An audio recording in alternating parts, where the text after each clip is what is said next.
आज मैं आपको एक ऐसे केस के बारे में बताऊंगा जिसे पूरी दुनिया बोन यार्ड केस के नाम से जानती है। जिन दो लड़कों को आप अपनी स्क्रीन पर अभी देख रहे हैं, ये वही दो लड़के हैं जो अमेरिका के सबसे दिल दहला देने वाले कांड के पीछे जिम्मेदार थे। ये केस शुरू होता है एक आम से मॉल में चोरी होने वाले सामान के पीछे से, और उस सामान के पीछे एक गिरफ्तारी हुई और वहाँ जो बंदा गिरफ्तार किया गया उससे पूछताछ की गई तो पूछताछ करने वालों की रूह कांप गई। जब लियोनार्ड थॉमस और चार्ल्स एनजी नाम के इन दोनों लड़कों के घर पर पुलिस ने छापा मारा तो पुलिस को यहाँ पर 25 किलो से ज्यादा इंसानी हड्डियों का जखीरा मिला, और इस जखीरे में 5 लाशें जिन्हें अलग से हाल ही में दफनाया गया था। और इतना ही नहीं, उन्हें मारने से पहले टॉर्चर किया गया था और इस हैवानियत भरी वारदात की वीडियो भी बनाई गई थी। A remote cabin where cops say some of the most gruesome serial killings in California history took place. Between December 1983 and June 1985, Leonard Lake and Charles Ng kidnapped over 20 women.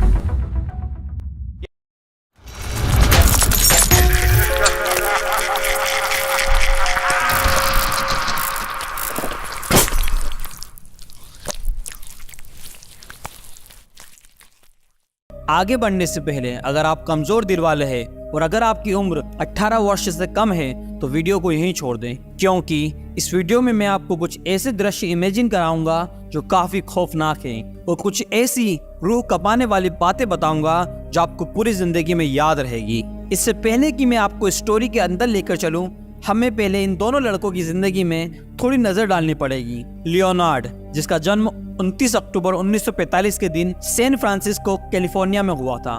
उसकी जब उम्र छोटी थी तभी उसके माता पिता ने तलाक ले लिया, जिसकी वजह से लियोनार्ड और उसकी बहन को अपने दादा दादी के पास ही रहना पड़ा और यहीं से हालात बिगड़ने शुरू हुए, क्योंकि बहुत छोटी उम्र में जब लियोनार्ड अपनी बहन के साथ अपनी दादा दादी के पास रहता था तब वो अपनी बहन की कुछ आपत्तिजनक फोटोज क्लिक करने लगा था।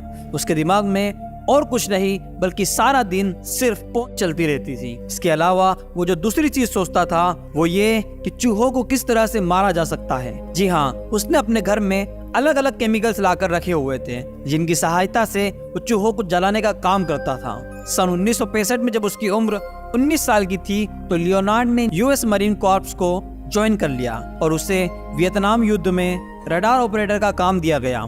लेकिन युद्ध के बीच में ही उसे हॉस्पिटल में भर्ती करवाना पड़ा, क्योंकि डॉक्टर को उसके शरीर में साइकोटिक रिएक्शन देखने को मिल रहे थे। लेकिन फिर भी उसे जल्द ही ड्यूटी पर वापस भेज दिया गया। सन 1971 में उसने अपने शरीर में बीमारियों का हवाला देखकर आर्मी छोड़ दी। वापस घर आने पर वो सैन जोसे कैलिफोर्निया शिफ्ट हो गया और यहाँ आकर उसने एक यूनिवर्सिटी में एडमिशन लिया। लेकिन यूनिवर्सिटी भी उसने इसलिए छोड़ दी क्योंकि उसके दिमाग में कुछ ऐसा चलने लगा था कि किसी भी तरह से ये दुनिया न्यूक्लियर वॉर की तरफ जाने लगी है और पूरी तरह से खत्म हो जाएगी। इससे बचने के लिए वो हमेशा अपने पास बंदूकें रखने लगा। उसे लगता था कि इनकी जरूरत उसे कभी भी पड़ सकती है। सन 1981 में उसकी एक टीचर जिसका नाम कैरोलिन ब्लॉस था, उसके साथ शादी हो गई। उसने अपनी पत्नी का नाम क्रिकेट रखा, लेकिन जल्द ही ये क्रिकेट भी उसे छोड़कर चली गई और कारण जानकर आप सच में हैरान हो जाएंगे। जी हाँ, वो हर रोज क्रिकेट को कहता था कि तुम मेरे साथ पोर्न मूवी को शूट करो। सोच कर देखिए वो अपनी ही पत्नी से क्या काम करवा रहा था। खैर, इस तलाक के होने के बाद उसका क्राइम पार्टनर चार्ल्स उसे मिला। तो अब बात कर लेते हैं चार्ल्स कौन था। तो चार्ल्स का जन्म होता है 25 दिसंबर 1960 के दिन। चार्ल्स के पिता एक बिजनेसमैन थे जिसका स्वभाव बहुत ही स्ट्रिक्ट था। अगर चार्ल्स कुछ भी आउट ऑफ लिमिट करता था तो उसके पिता उसको बहुत मारते थे।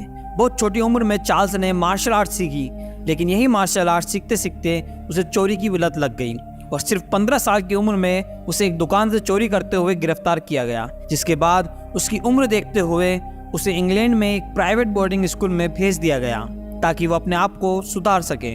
लेकिन यहाँ हॉस्टल में रहते हुए भी उसने अपनी चोरियां जारी रखी, जिससे परेशान होकर उसके घर वालों ने उसे हांगकांग भेज दिया। थोड़ा सा बड़ा होते ही चार्ल्स यूनाइटेड स्टेट्स आ गया और यहाँ आकर उसने कैलिफोर्निया की एक यूनिवर्सिटी में एडमिशन लिया। लेकिन वो यूनिवर्सिटी भी उसने छोड़ दी। अक्टूबर 1979 में एक हिट एंड रन केस में चार्ल्स को गिरफ्तार किया गया और 1980 में उसने यूनाइटेड स्टेट्स मरीन कॉर्प्स में हिस्सा लिया। लेकिन उसे भी आर्मी से निकाल दिया गया क्योंकि उसने अपने ही सैनिक साथियों की तकरीबन $11,000 की कीमत की बंदूकों को चुरा लिया था, जिसके बाद उसे 14 साल की कैद सुनाई गई और अगर ये 14 साल वो जेल में रह पाता तो यकीन मानिए आगे की अब जो ये कहानी है वो ये नहीं बना रहा होता। लेकिन वो इन 14 सालों को पूरा करने से पहले ही शुरुआती महीनों में ही जेल से भाग गया और वो भागकर सीधा कैलिफोर्निया जा पहुंचा और यहीं उसे वो बंदा मिला जिसने उसकी आने वाली अपनी सारी जिंदगी बदल कर रख दी। जी हाँ, लियोनार्ड थॉमस। जल्दी ये दोनों बहुत अच्छे दोस्त बन गए। खैर, लियोनार्ड और चार्ल्स दोनों को FBI द्वारा सन 1982 में कुछ हथियारों के साथ गिरफ्तार किया गया था, जहां लियोनार्ड ने तो अपनी जमानत करवा ली और सीधा जाकर अपने ही पुराने घर में छिप गया। लेकिन चार्ल्स को यहाँ 3 साल जेल में बिताने पड़े। लेकिन जब लियोनार्ड बाहर आया तो उसने अपनी वही न्यूक्लियर वाली बात जारी रखी और उसने एक न्यूक्लियर बंकर बना डाला और इसी बंकर से दिल दहला देने वाले कांड अब होने वाले थे। इस बंकर को बनाने के समय में 3 साल बीत गए और अब चार्ल्स भी जेल से बाहर आ चुका था। चार्ल्स सीधा आकर लियोनार्ड से मिला और इन दोनों ने अब आम लोगों को किडनैप करके, उन्हें टॉर्चर करके, उनके साथ कुकर्म करके उनको मौत के घाट उतारना शुरू कर दिया। इनके इस काम में ज्यादातर महिला और बच्चे शामिल होते थे। हैरानी वाली बात ये थी कि इन्होंने कुछ परिवार को तो पूरा ही खत्म कर डाला था। जी हाँ, आप सही सुन रहे हैं। इन्होंने उस परिवार का 1 या 2 व्यक्ति नहीं बल्कि पूरे परिवार को ही बंधक बनाया और उनके साथ रेप वगैरह किया, उनको टॉर्चर किया और उसके बाद मौत की घाट उतार दिया। और इससे भी ज्यादा हैरानी वाली बात ये थी कि ये जिन के साथ ये काम करता था वो सभी के सभी इनके जान पहचान वाले होते थे। उदाहरण के लिए माइकल कैरोल नाम का ये आदमी, जी हाँ, माइकल कैरोल और कोई नहीं बल्कि चार्ल्स के साथ पहले 3 साल जब वो जेल में था तो ये माइकल भी उसके साथ ही उसी सेल में अपनी सजा काट रहा था।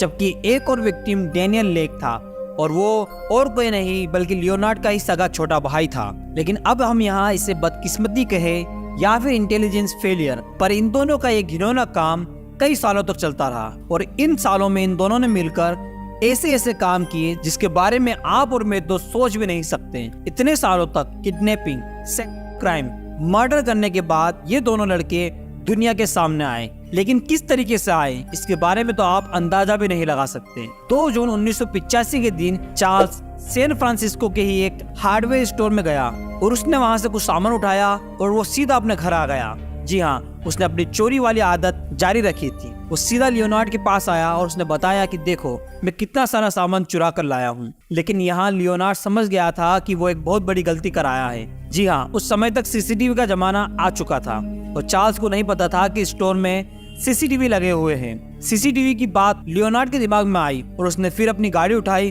और सीधा उस हार्डवेयर स्टोर पर पहुंच गया चुराए हुए सामान के पैसे देने के लिए। लेकिन जब तक वो वहां पर पहुंचा तब तक बहुत देर हो चुकी थी, क्योंकि तब तक हार्डवेयर स्टोर के मालिक ने पुलिस में इस बात की कंप्लेन कर दी थी और पुलिस अब मौके पर पहुंच चुकी थी लियोनार्ड से पहले ही। पुलिस ने तुरंत लियोनार्ड की चेकिंग करी, उसका ड्राइविंग लाइसेंस देखा और उन्होंने नोटिस किया कि ये बंदा अपने ड्राइविंग लाइसेंस वाली फोटो से बिल्कुल मैच नहीं हो रहा है। उसका लाइसेंस पर नाम रॉबिन स्कॉट स्टेपल है। जी हाँ, ये रॉबिन वही आदमी था जिसकी कुछ हफ्ते पहले ही इन्हीं पुलिस वालों के पास सैन डिएगो से लापता होने की रिपोर्ट आई थी। तो दोस्तों, अब यहाँ से हमें एक सीख तो मिल ही जाती है कि कभी भी किसी का मर्डर करने के बाद उसका लाइसेंस इस्तेमाल ना करें।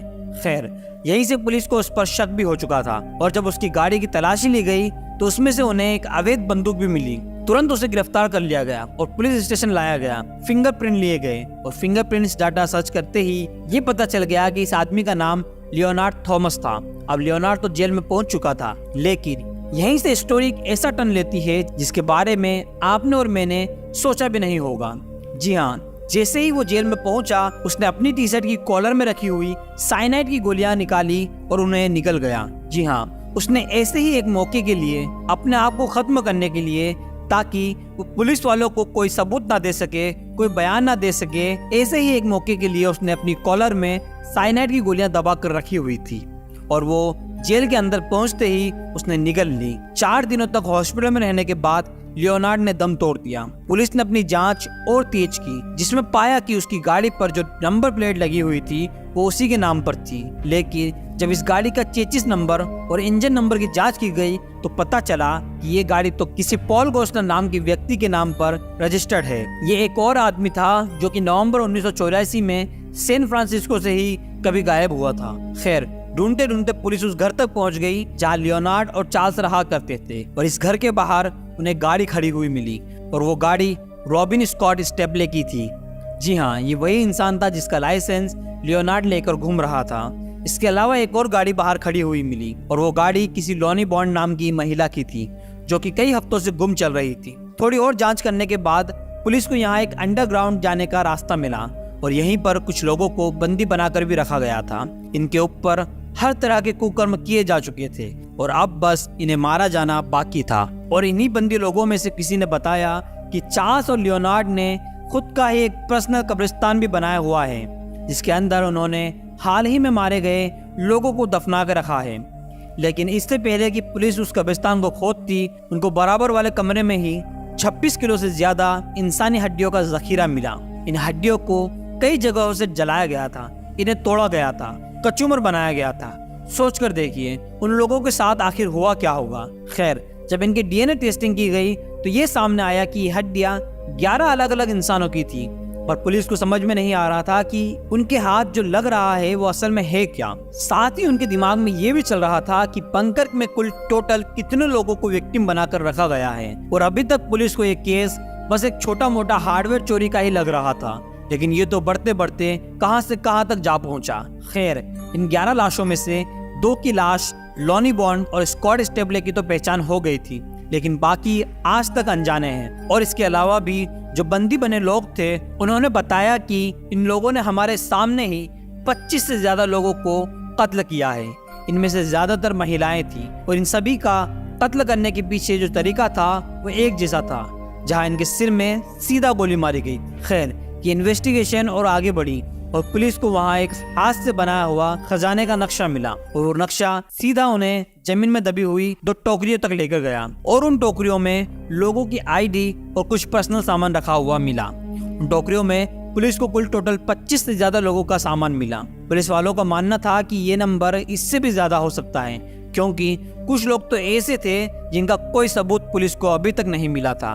ये बंदे अपने घिनौने काम कई सालों से करते आ रहे थे। साथ ही इनकी टोकरियों में पुलिस वालों को 2 कैसेट्स भी मिली जिनके ऊपर एम लेडीज लिखा हुआ था और इन दोनों कैसेट में ही ब्रेंडा ओ'कॉनर नाम की एक महिला के साथ शुरुआत से लेकर अंत तक, उसकी मौत तक क्या क्या किया गया, ये सब कुछ उसमें रिकॉर्ड किया गया था। और यकीन मानिए, मैंने आज तक जितने दिल दहला देने वाले फुटेज देखे हैं ये उन सब में टॉप पर है। इस केस से जुड़ी भयानक और हैवानियत वाली वीडियोस मैं इस चैनल पर नहीं दिखा सकता, लेकिन मैं आपको डिस्क्रिप्शन में इसकी लिंक दे दूंगा, जहां पर अगर आप चाहो तो इसको देख सकते हैं। आपको ये जानकर हैरानी भी हो सकती है कि ब्रेंडा ओ'कॉनर और कोई नहीं बल्कि लियोनार्ड की ही पड़ोसन थी और यहाँ चार्ल्स उसे बोलता हुआ नजर आ रहा है कि तुम चाहे जितनी मर्जी रो लो, तुम्हारी किस्मत में रोना ही लिखा हुआ है, बाकी सब काम हम कर ही लेंगे। और यही वो टेप सबूत भी थी। तो अब पुलिस वालों को ये पता लग चुका था कि चार्ल्स भी इन सब कामों में मिला हुआ है। इस वीडियो की सबसे दिल दहला देने वाली बात मुझे यहाँ ये लगी कि ब्रेंडा ओ'कॉनर अपने बच्चे की सलामती के लिए चार्ल्स के आगे भीख मांग रही थी, लेकिन चार्ल्स ने पलट में कहा कि तुम्हारा बच्चा हमेशा के लिए चुप हो जाए तो यही सही रहेगा। और इसके बाद उसने सबसे पहले उस छोटे से बच्चे के सिर में गोली मार दी। इन टेप्स में कुछ और लोगों के साथ भी किए हुए कांडों के सबूत भी मिले और यहीं से इनके कांडों की हैवानियत का अंदाजा पुलिस को लगा। इन दोनों लोगों की मेंटेलिटी कैसी थी, इस बात का अंदाजा आप यहीं से लगा सकते हैं कि लियोनार्ड ने अपने हाथों से कुछ लेटर्स दुनिया के लिए छोड़े हुए थे। जी हाँ, उनमें से एक लेटर में लिखा हुआ था कि औरतें इस दुनिया में सिर्फ इसलिए बनाई गई है ताकि वो घर की सफाई, घर वालों के लिए खाना पीना और अपने पति को खुश कर सकें। इसके अलावा उनका कोई काम नहीं है और जब उनका ये काम पूरा हो जाए तब उन्हें खत्म कर दो। इसके अलावा उसने अगली लाइन में लिखा था, आप जिसे प्यार करते हैं उसे हमेशा के लिए जाने दें। अगर वो वापस लौट कर ना आए तो उसे ढूंढे, उसका शिकार करे और उसे हमेशा के लिए मार डालें। ये सब बातें लियोनार्ड ने अपने एक पर्चे में लिखी हुई थी। खैर, कुल टोटल 12 विक्टिम्स को आइडेंटिफाई किया जा चुका था और बाकियों को कभी आइडेंटिफाई नहीं किया गया, क्योंकि उनकी हड्डियों के छोटे छोटे टुकड़े कर दिए गए थे और अब उनकी हड्डियों के टुकड़ों से कैसे उनकी पहचान की जा सकती थी। लेकिन अब इतना कुछ किया है तो ऑब्वियसली लियोनार्ड को तो अपने किए की सजा उसने खुद ने ही दे ली थी।